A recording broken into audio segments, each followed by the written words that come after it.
Le 6 août 1881, Alexander Fleming voit le jour dans une ferme du comté de Ayrshire en Écosse. C'est le dernier enfant d'une famille d'agriculteurs modestes. Il a 20 ans lorsqu'un héritage lui ouvre les portes de l'université. Encouragé par ses frères, il décide de faire médecine. Il choisit de s'inscrire à la faculté de l'hôpital St. Mary's après avoir joué un match de water-polo contre l'équipe de cet établissement dont il a apprécié l'esprit sportif. Étudiant brillant et passionné, il rafle tous les prix que décerne sa faculté. En 1906, après quelques années de pratique à l'hôpital, il est consacré docteur en médecine. Il a 25 ans. Il rejoint alors le laboratoire de son professeur et maître, Almroth Wright, auquel il voue une profonde admiration.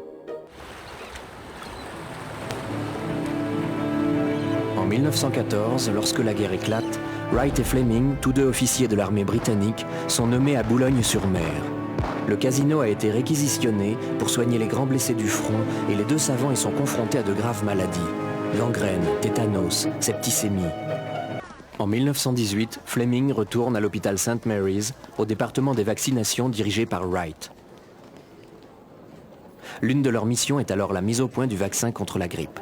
Une maladie qui vient de faire 22 millions de morts, soit plus que la Grande Guerre.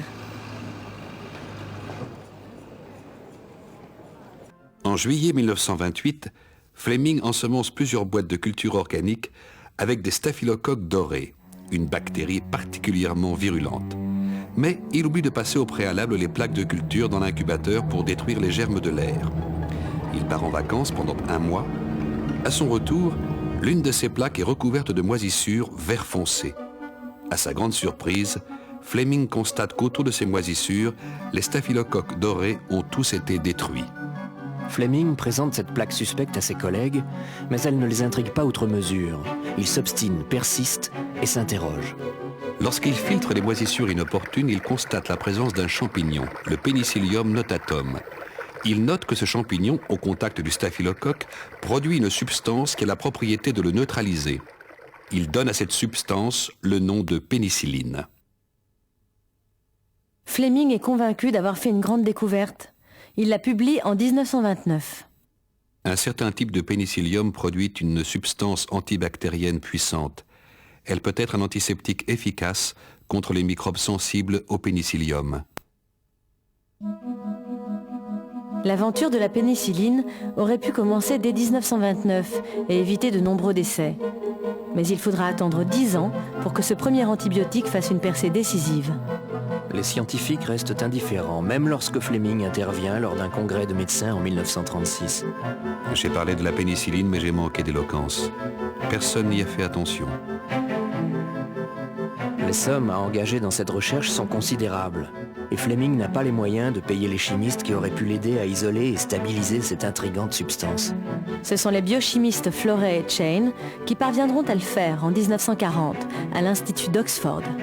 Lorsqu'il apprend la nouvelle, Fleming est bouleversé. Son rêve s'est enfin réalisé. Il va pouvoir contempler sa substance à l'état pur. Il se rend à Oxford pour rencontrer Florey et Chain qui sont stupéfaits. Ils le croyaient mort. Fleming dira à leur propos « Ils ont été les savants chimistes que j'aurais voulu avoir avec moi en 1929. » En 1942, un ami de Fleming souffre d'une méningite aiguë. Il est voué à la mort. Dans la nuit du 6 août, Fleming téléphone à Florey qui possède le seul échantillon de pénicilline pure. Florey n'hésite pas une seconde et le lui donne. Fleming injecte la substance à son ami qui recouvre la santé en l'espace d'une semaine. Le Times de Londres parle de miracle médical. C'est le début de la renommée mondiale de Fleming. À cette époque, la Seconde Guerre mondiale fait rage. Sur le front et dans les villes, des milliers d'hommes sont blessés et tués. D'autres succombent aux épidémies et aux maladies infectieuses. La pénicilline ressemble au remède miracle.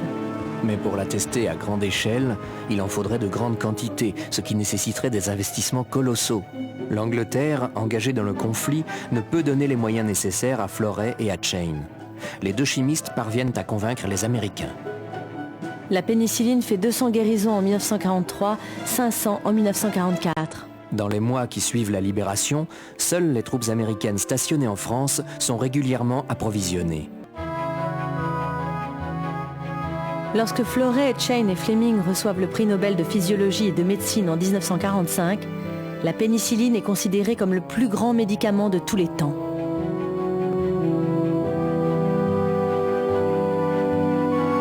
Fleming soulève l'enthousiasme populaire. Doctorat d'université, titre d'académicien, décorations et réceptions affluent. Je regrette de ne pas pouvoir m'habituer à toute cette agitation, mais je suppose que je dois m'en accommoder. Alexander Fleming mourra à Londres en 1955, 10 ans après l'attribution de son prix Nobel. Juste avant sa mort, il avouera, non sans un certain humour britannique, « Jamais je n'aurais découvert la pénicilline dans nos laboratoires actuels où les règles d'hygiène doivent être rigoureusement respectées. » À la différence des antiseptiques traditionnels, l'antibiotique ne détruit que les bactéries nuisibles et préserve les globules blancs.